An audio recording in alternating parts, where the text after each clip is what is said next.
ये मुख्यमंत्री जी खुद स्वीकार कर रहे हैं, इसीलिए बार बार चिल्ला रहे हैं ना कि मैं दोषी हूँ, मैं दोषी हूँ। अब दोषी है। अगर आप लोगों को लगता है कि वो दोषी हैं, अगर राज्यपाल को भी लगता है कि वो दोषी हैं और सचमुच में इलेक्शन कमीशन ऑफ इंडिया से लिफाफा आ चुका है, तो वो खुल क्यों नहीं रहा है? जैसे मुख्यमंत्री का विशेषाधिकार है, एक मंत्री आज तक नहीं बना है, तो उससे तो कोई नहीं पूछ रहा। तो आपके सरकार में भी खाली ही रह गया। माननीय मुख्यमंत्री जी बेचैन हो, क्यों नहीं हो रहे हैं कि आज उसका विधायक प्रतिनिधि जेल में है और ईडी के अनुसार 1000 करोड़ का अवैध खनन का मामला, आज तक अपने विधायक प्रतिनिधि को उसने हटाया नहीं। राज्यपाल से आप लिफाफा के लेके बेचैन हैं, लेकिन आप अपने विधायक प्रतिनिधि अभी तक क्यों नहीं कार्रवाई की? झारखंड की जनता ये जानना चाहती है। तो बोल रहे हैं कि आप लोग जो संवैधानिक संस्था है उसका दुरुपयोग कर रहे हैं, और चूंकि सत्ता नहीं मिला है इसलिए तो एक शब्द का प्रयोग किए कि बैताल आत्मा की तरह आप लोग भटक रहे हैं। बीजेपी बेचैन दिख रही है क्योंकि पहले मुख्यमंत्री आवास के बाहर प्रदर्शन होता था, अब मुख्यमंत्री आवास के बाहर लोग पहुंच रहे हैं और अबीर गुलाल और होली दिवाली सब मना रहे हैं। हमारे मुख्यमंत्री जी बयानवीर मुख्यमंत्री है। सरकार आपके द्वार कार्यक्रम चला रहे हैं और जैसा जानकारी मिला आज ही वीडियो एक 20,000 रुपये लेके घूस पकड़ाया है। कि पहली बार ऐसा हो रहा है कि कोई सरकार गांव तक जा रही है और उसके मतलब जनता के द्वार तक सरकार पहुंच रही है। हेमंत सोरेन सामंतवादी मानसिकता के, इसीलिए सोफा और गद्दा में बैठ के सरकार आपके द्वार कर रहा है। लेकिन एक गरीब का बेटा, एक मजदूर का बेटा जब मुख्यमंत्री बनता है तो गरीब के साथ दरी में बैठकर चौपाल लगाकर उसकी तकलीफ को सुनता है। हेमंत सोरेन बोल रहे हैं रघुवर दास हाथी उड़ाने का काम करते थे, हम जमीन पर काम करते हैं। उसी हाथी उड़ाने पर आपने फॉल्स हमारे जो लगाए थे, जो बच्ची लोग को पलायन होके जाता था 10,000 12,000 में टेक्सटाइल में, उसी को आप सर्टिफिकेट बांटे ना। और झारखंड की जनता, मुझे खुशी है कि मेरे विकास के कारण आज मुझे लोग याद कर रहे हैं। तो आदिवासी मूलवासी इस राज्य की जनता जानना चाहती है कि आपने 1932 का खतियान जो आपने कैबिनेट में किया वो सही है कि गलत है, या फिर इस राज्य का सबसे बड़ा लोकतंत्र का मंदिर जहां 3.25 करोड़ आवाज़ की धड़कन है, वहाँ आपने कहा 1932 का खतियान लागू नहीं हो सकता। तो दोनों बात में कौन सही है? 27% आरक्षण और 1932 में उसने क्लॉज फंसाया कि 9वीं अनुसूची में शामिल होगा तभी जाके ये लागू होगा। हमने एक कटअप डेट जो 1985 में रह रहे हैं सभी झारखंडी हैं, जो झारखंड में जन्म लिए हैं झारखंडी हैं, और झारखंड के आदिवासी मूलवासी यहाँ के लोगों को 3rd गेट 4th गेट में नौकरी मिलना उसका हक है। ठगने का काम कर रहे हैं, जिस तरह 2019 में बड़े बड़े वादे कि 1 साल में 5 लाख को नौकरी देंगे, नौकरी नहीं मिलेगी तो बेरोजगारी भत्ता देंगे, अब आज कर रहे हैं बेरोजगारी भत्ता भी नहीं देंगे। लेकिन ये बोल रहे हैं कि आप इतना नियमावली उलझा कर गए हैं कि उसको सुलझाने में वक्त लग रहा है, इसलिए नौकरी देने में देरी हो। इसी नियमावली 2016 में मैंने बनाया, 1 लाख से ऑन रिकॉर्ड है माननीय मुख्यमंत्री जी। अपना फाइल पलटो, पढ़ने तो आता है कि नहीं पता है, फाइल पलटो। 32,000 टीचर को नौकरी दी। मैं आपको चुनौती देता हूँ फॉलोअप को कि आप जाओ थाना में जितना 2800 दरोगा है उससे आप पूछो बिना पैसे का, बिना पैरवी का, चाहे टीचर से पूछो। अभी एक टीचर आया था, सर आप ही ने नौकरी हमको दिया। पंचायत सचिव को सिर्फ नौकरी का सर्टिफिकेट देना था, आज तक लोग पंचायत सचिव को नहीं दे हम लोग बोल रहे हैं, मुख्यमंत्री ही बोल रहे हैं, जैसे कि सहायक पुलिस की आप नियुक्ति किए 10,000 रुपये मानदेय में 3 साल के लिए, 5 साल के लिए। तो ऐसी ऐसी कई नियुक्तियां करके आप फंसाए युवाओं को। सहायक पुलिस के संदर्भ में मैं माननीय मुख्यमंत्री जी को याद दिलाना चाहता, और उसके भोंपू प्रवक्ता लोग को अपने घोषणा पत्र में पढ़ो। सहायक पुलिस पे कहा था 50% रिजर्वेशन, हम 50% लेंगे। तो काट का हंडी माननीय मुख्यमंत्री जी एक बार चढ़ता, बार बार काट का हंडी नहीं चढ़ता। तो ये दर्द झारखंड के प्रति माननीय मुख्यमंत्री जी को नहीं है, क्योंकि इससे सत्ता विरासत में मिला। गरीबी क्या है, आदिवासी का दर्द क्या है, ये हेमंत सोरेन जी नहीं जानता, क्योंकि वो सोने के चम्मच में पैदा ले। गरीबी क्या है गुरुजी जानता है, गरीबी क्या है रघुवर दास जानता है, क्योंकि गरीबी की जिंदगी, संघर्ष की जिंदगी हम जी के आए हैं। लेकिन अगर 3 कोई सलाह देनी हो आपको हेमंत सोरेन को, तो क्या देना चाहें? झारखंड में बंद लिफाफे पर राजनीति जारी है। अभी हाल ही में मुख्यमंत्री हेमंत सोरेन ने प्रेस कॉन्फ्रेंस कर कहा कि अगर मैं सचमुच में मुजरिम हूँ तो मुझे सजा दीजिए। इसी मसले पर बात करेंगे। हमारे साथ पूर्व मुख्यमंत्री रघुवर दास जी हैं। रघुवर दास जी, अभी मुख्यमंत्री हेमंत सोरेन प्रेस कॉन्फ्रेंस किए और ये लिफाफा को लेकर जो पिछले कई महीनों से लगातार राजनीति चल रही है, अगर माना जाए एक तरह से तो इसकी शुरुआत जो है आप ही की है, चूँकि आप कंप्लेन किए उसके बाद ही ये चर्चा में आई कि मुख्यमंत्री की सदस्यता जा सकती है। लिफाफा आ गया है राज्यपाल के पास से, वो कभी भी खुल सकता है। तो लिफाफा खुल नहीं रहा है और मुख्यमंत्री बोल रहे हैं कि अगर मैं मुजरिम हूँ तो सजा दीजिए। राज्य की जनता माननीय मुख्यमंत्री जी से ये जानना चाहती है क्यों बेचैन है आप,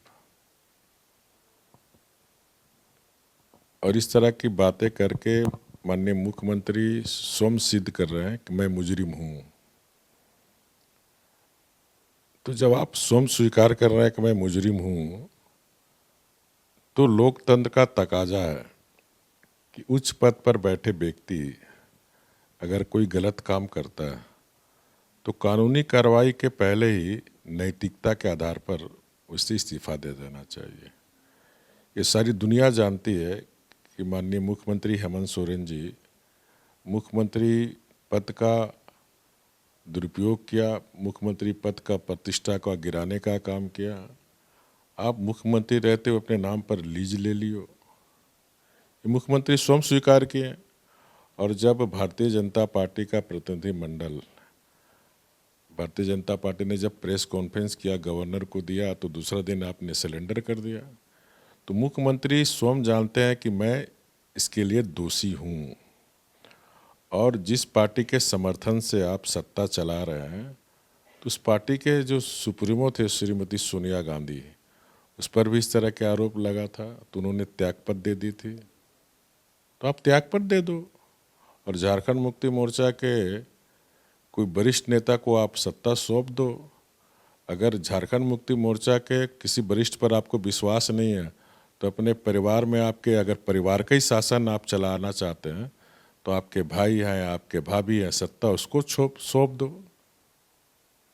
लेकिन अगर आप लोगों को लगता है कि वो दोषी हैं, अगर राज्यपाल को भी लगता है कि वो दोषी हैं और सचमुच में इलेक्शन कमीशन ऑफ इंडिया से लिफाफा आ चुका है, तो खुल क्यों नहीं रहा है?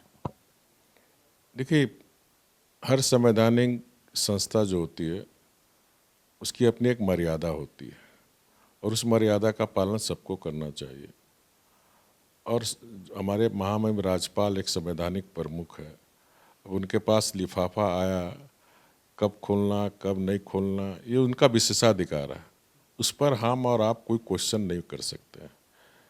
जिस तरह माननीय मुख्यमंत्री जी का विशेषाधिकार है किसको मंत्री कब बनाएगा, जैसे मुख्यमंत्री का विशेषाधिकार है एक मंत्री आज तक नहीं बना है, तो उससे तो कोई नहीं पूछ रहा कि आपने एक मंत्री क्यों खाली करके रखे हुए हैं। ये तो आपके सरकार में भी खाली ही रह गया।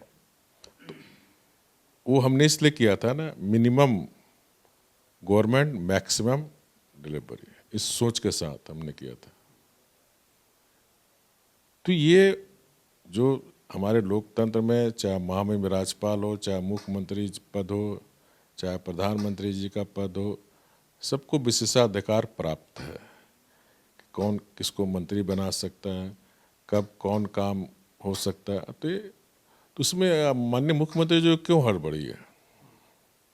तो स्वयं माननीय मुख्यमंत्री जी अपने को गिल्टी महसूस कर रहे हैं क्योंकि उसने गलत काम किया। तो मेरा सुझाव होगा मुख्यमंत्री जी को कि अविलंब आप नैतिकता के आधार पर, क्योंकि आपने गलत किया, मुख्यमंत्री की पद की प्रतिष्ठा को आपने गिराया, आपने पद का दुरुपयोग किया, आपने भ्रष्टाचार का कुकृत किया। आप अपने ही नहीं बल्कि अपने पत्नी को भी आदिवासी के नाम पर आपने इंडस्ट्रियल एरिया में ज़मीन दी, अपनी साली को दी, अपने विधायक प्रतिनिधि को दिया आपने, और वह जेल में है।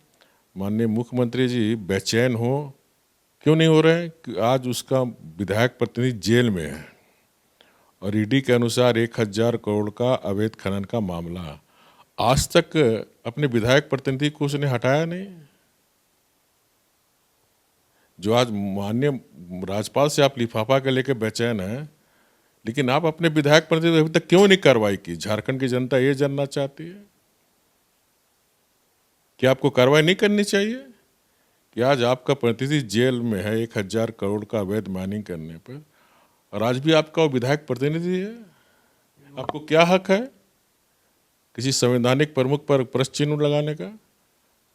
पहले अपने साफ होना चाहिए।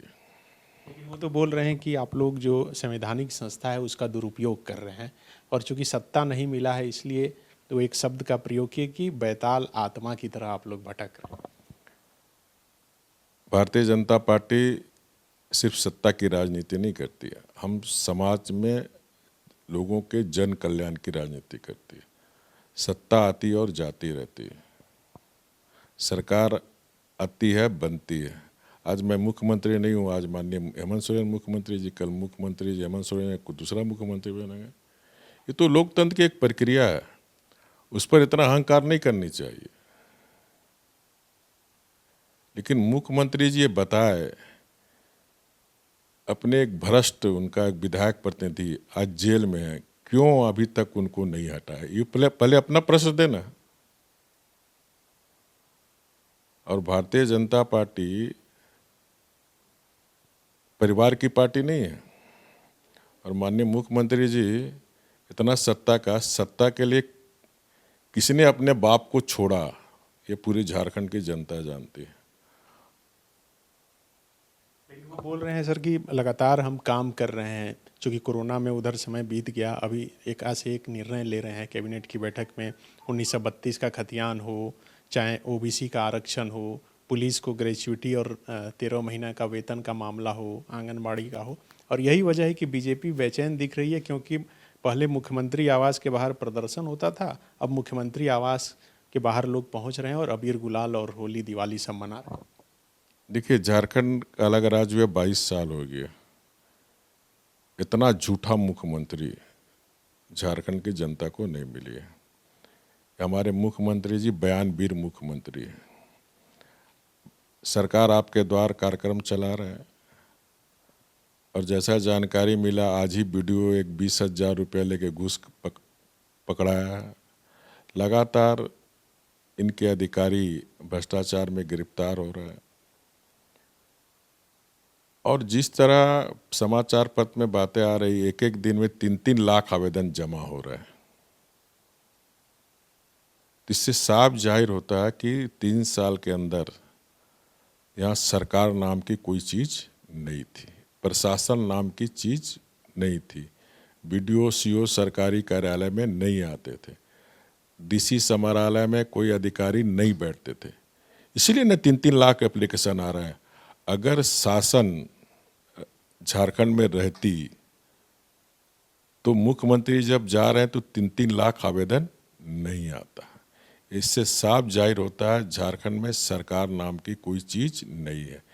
और इस सरकार आपके द्वार कार्यक्रम के तहत अपने सरकारी महकमा के अधिकारियों का भीड़ लगाकर जनता की गाढ़ी कमाई का पैसा खर्च कर अपनी ब्रांडिंग कर रहा है। लेकिन झारखंड की जनता अच्छी तरह जानती है क्योंकि गांव में कोई काम नहीं हो रहा। मैं अभी आज 5:30 बजे से लोगों से मिल रहा हूं, क्योंकि भारतीय जनता पार्टी के आज पंचायत प्रतिनिधियों का सम्मेलन था, तो 5:30 बजे से लोग आ रहे हैं। सब लोग कह रहे हैं झारखंड में गांव में कोई काम नहीं हो रहा है। जो हमने गांव में 14वें वित्त आयोग के पैसे से पानी टंकी लगाया था, बहुत सा गांव में आज बंद है, स्ट्रीट लाइट बंद है। इसी एचईसी एरिया में आप घूमिए, मैं शाम में घूमता हूँ, देखिए कितनी लाइट बंद है, कोई देखने वाला नहीं है। तो ये सिर्फ प्रेस पब्लिसिटी की राजनीति है। झारखंड की जनता अच्छी तरह जान रही है, और झारखंड की जनता, मुझे खुशी है कि मेरे विकास के कारण आज मुझे लोग याद कर रहे हैं। और इस सरकार के संदर्भ में एक लोगों का कहना है कि हम लोग गुमराह में फंस गए हैं, और गलती आने वाले समय में नहीं करेंगे, चाहे कितनों सरकार आपके द्वार ये कार्यक्रम करके लोगों को दिग्भ्रमित करने का काम करे। जहाँ तक 1932 का खतियान और 27% आरक्षण की बात है, तो मैं माननीय मुख्यमंत्री जी से जानना चाहता हूं, झारखंड की 3.25 करोड़ जनता जानना चाहती है कि आपने 23 मार्च 2022 को बजट सेशन के समक्ष उन प्रोसीडिंग है विधानसभा के रिकॉर्ड में, आपने कहा था कि खतियान के आधार पर स्थानीय नीति परिभाषित नहीं की जा सकती है, कोर्ट इसको टर्न डाउन कर देगा। लेकिन 4 महीने के बाद क्या हुआ कि आपने कैबिनेट में निर्णय लिया कि 1932 और 27% आरक्षण पिछड़ा को देंगे। तो कहीं न कहीं ये माननीय मुख्यमंत्री जी जानते हैं कि मेरा सत्ता महीना 2 महीने का मेहमान है, तो जनता को दिग्भ्रमित करने के लिए बिना पूर्व तैयारी किए हुए कैबिनेट के दिन में कैबिनेट के मंत्री को भी पता नहीं कि क्या संलेख आने वाला, जबकि ये परिपाटी 24 घंटे के पहले सभी मंत्रियों को संलेख जो भी उस कैबिनेट में चर्चा होती है तो 24 घंटे के पहले वो प्रोसेड पहुंच जाता है ताकि उस पर वो चर्चा मंत्रिपरिषद पे कर सके। लेकिन इस सरकार में सब काम अचानक बिना तैयारी के उन्होंने उस दिन लाया, तो ये साफ जाहिर होता है इन लोगों को जो आदिवासी मूलवासी 2019 के चुनाव में अबुआ राज के नाम पर वोट लिया, जल जंगल जमीन के नाम पर वोट लिया, अब इनका नया कार्ड आ गया आदिवासी मूलवासी। तो आदिवासी मूलवासी इस राज्य की जनता जानना चाहती है कि आपने 1932 का खतियान जो आपने कैबिनेट में किया वो सही है कि गलत है, या फिर इस राज्य का सबसे बड़ा लोकतंत्र का मंदिर जहां 3.25 करोड़ आवाज की धड़कन है, वहां आपने कहा 1932 का खतियान लागू नहीं हो सकता। तो दोनों बात में कौन सही है ये माननीय मुख्यमंत्री जी स्पष्ट करें, या कैबिनेट में आपने झूठा निर्णय लिया जनता को दिग्भ्रमित करने के लिए, या फिर सदन के अंदर आपने गलत बात बोला। तो ये विशेषाधिकार का मामला भी माननीय मुख्यमंत्री के खिलाफ बनता है। दूसरा,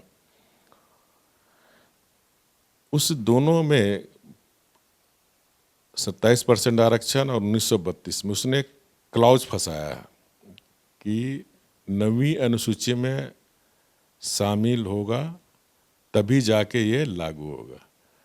तो माननीय मुख्यमंत्री जी हैं, इनके अधिकारी भी हैं, चीफ सेक्रेटरी हैं, कार्मिक सेक्रेटरी हैं, क्या इनको पता नहीं है कि कोई भी 27% आरक्षण, किसी को भी आरक्षण देना उसकी प्रक्रिया होती है। आपने ये राजतंत्र नहीं है कि 2% इसको बढ़ा दिया, 4% इसको बढ़ा दिया, 8%। राजा हो क्या आप राज्य का? ये लोकतंत्र है। और 27% आरक्षण प्रक्रिया देने के पहले उसको प्रक्रिया पालन करना चाहिए। और हमने इसीलिए 2019 में पिछड़ों का आरक्षण, क्योंकि हमारा संथाल परगना का 6 जिला, खूंटी सिमडेगा लोहरदगा और आपका सिंहभूम जिला, दोनों में जिला रोस्टर में पिछड़ा कर 0 है रिजर्वेशन नौकरी में। और जब लोगों ने आया तो इसी को ध्यान में रख हमने पिछड़ा का सर्वेक्षण शुरू किया था, क्योंकि सुप्रीम कोर्ट का जजमेंट ये कहता है कि अगर आपको आरक्षण बढ़ाना है तो पूरा उसका सर्वेक्षण कराकर डाटा बनाकर आप फिर उसको प्रोड्यूस करो और तब फिर आप आरक्षण का सीमा बढ़ा सकते हो। जैसे 1993 में आपका तमिलनाडु में करुणानिधि जी ने 2 कमीशन बनाया था पिछड़ा का, और पूरा डाटा तैयार करने के बाद ही वहाँ पिछड़ों का संख्या बढ़ा था। तो ये राज्य सरकार ने, मैंने उस दिन प्रेस कॉन्फ्रेंस करके पूछा था कि 2019 में जो हमने पिछड़ा का सर्वेक्षण कराया था क्या वो पूरा हो गया तो सार्वजनिक हो। तो बिना तैयारी के, ये मुख्यमंत्री भी जानते हैं कि 9वीं अनुसूची में शामिल होगा नहीं, क्योंकि कोई तैयारी बिना किए ये बढ़ा दिए हैं। 1932 का खतियान भी हश्र भी यही होने वाला, क्योंकि मुख्यमंत्री जी ऑलरेडी सोम कह चुके हैं कि कोर्ट में टिकेगा नहीं। और इसीलिए जब भारतीय जनता पार्टी की सरकार 2014 में बनी, हमने हाई कोर्ट के निर्णय, सभी बुद्धिजीव, सरना समिति और सभी पॉलिटिकल दल के लोग से वार्ता करके हमने एक कट ऑफ डेट जो 1985 में रह रहे हैं सभी झारखंडी हैं, जो झारखंड में जन्म लिए हैं झारखंडी हैं, और झारखंड के आदिवासी मूलवासी यहाँ के लोगों को थर्ड गेट फोर्थ गेट में नौकरी मिलना उसका हक है, क्योंकि उन युवक युवतियों का भी सपना था अलग राज्य होगा तो हमें थर्ड गेट फोर्थ गेट में नौकरी मिलना चाहिए, और वो हक हमने दिलाने का काम किया था।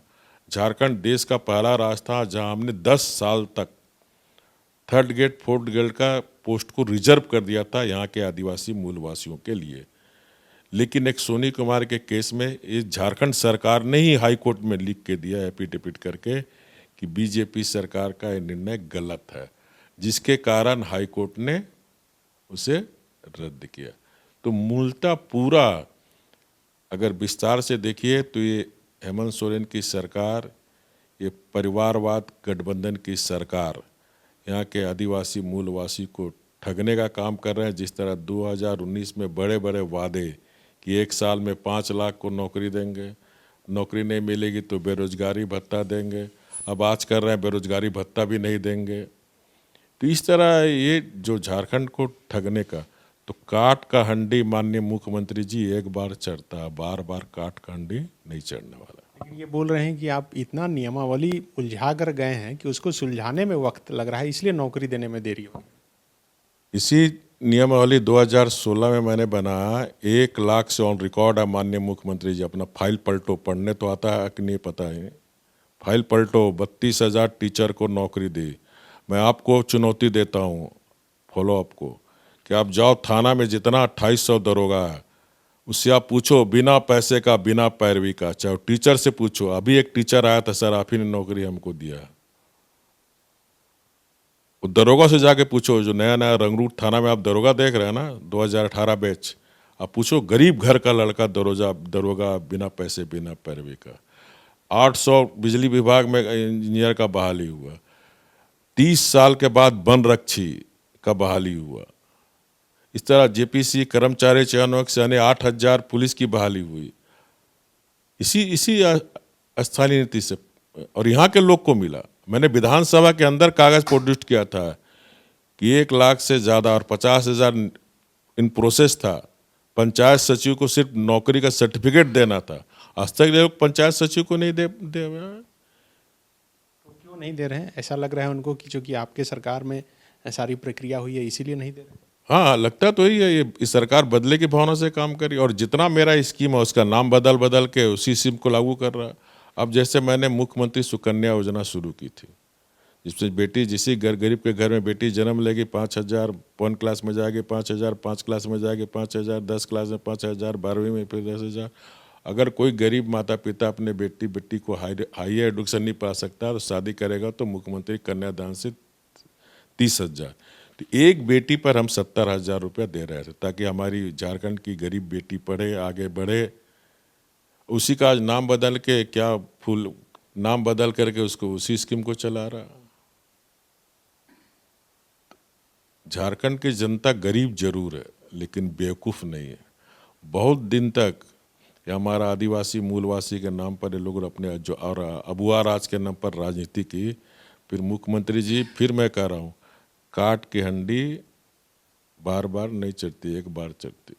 वो लोग बोल रहे हैं, मुख्यमंत्री ही बोल रहे हैं, जैसे कि सहायक पुलिस की आप नियुक्ति किए 10,000 रुपये मानदेय में 3 साल के लिए 5 साल के लिए, तो ऐसी कई नियुक्तियां करके आप फंसाए युवाओं को।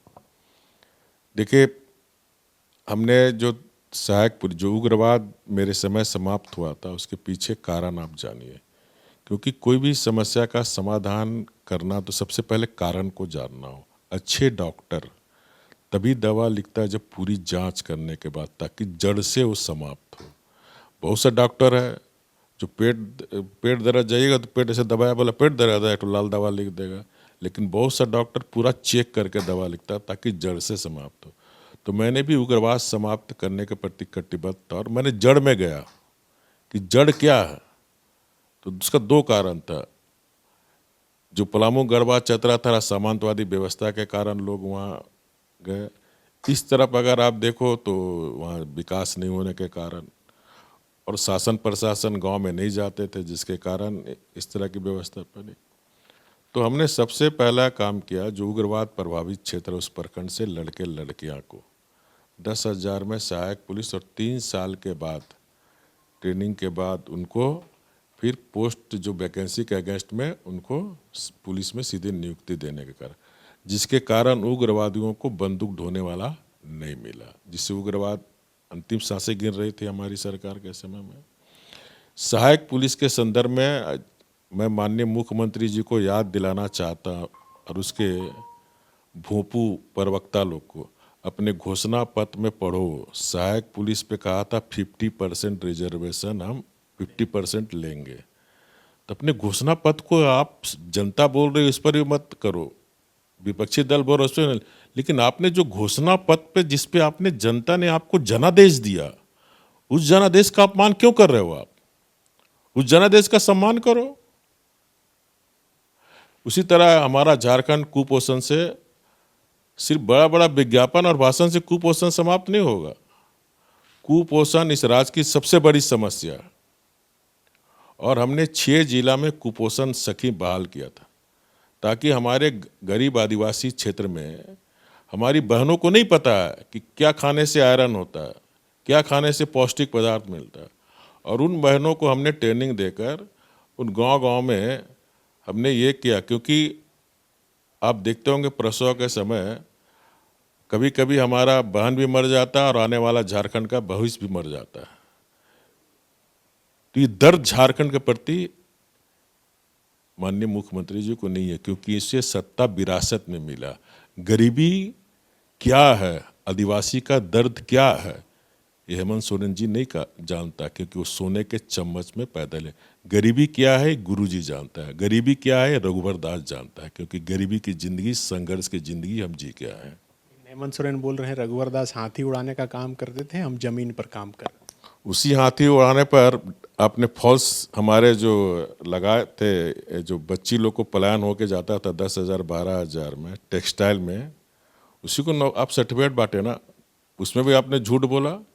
मेरे ही द्वारा नियुक्त किया हुआ को आपने कोरोना काल में बंद होने के कारण फिर उसको फिर नियुक्ति दिए। रघुवर दास के हाथी उड़ाने का ही है ये जो खेल गांव में, या फिर आप देख रहे होंगे यहाँ रिंग रोड के पास अरविंद मिल्स, या फिर ओरिएंट क्राफ्ट का, उसी का सर्टिफिकेट दिया ना, उसी हाथी उड़ाने का कार्य। सर, अभी आप बोल रहे थे कि ये सरकार आपके द्वार कार्यक्रम एक तरफ चल रहा है और वीडियो घूस लेते पकड़ा जा रहा है, लेकिन ये सरकार बोल रही है, खुद मुख्यमंत्री अभी जो मीडिया से बात कर रहे थे उसमें बोले कि पहली बार ऐसा हो रहा है कि कोई सरकार गांव तक जा रही है और उसके मतलब जनता के द्वार तक सरकार पहुंच। तो मुख्यमंत्री जी को ये पता भी होगा, अच्छी तरह जानकारी भी होगी कि जब मैं मुख्यमंत्री था, आप तो चेयर और पंखा और एसी में बैठ रहे हो स्टेज में, बड़ा स्टेज में, मैं चौपाल लगा के जनता के साथ बैठता था नीचे। अब पुराना अपना रिकॉर्ड निकाल कर देख लो,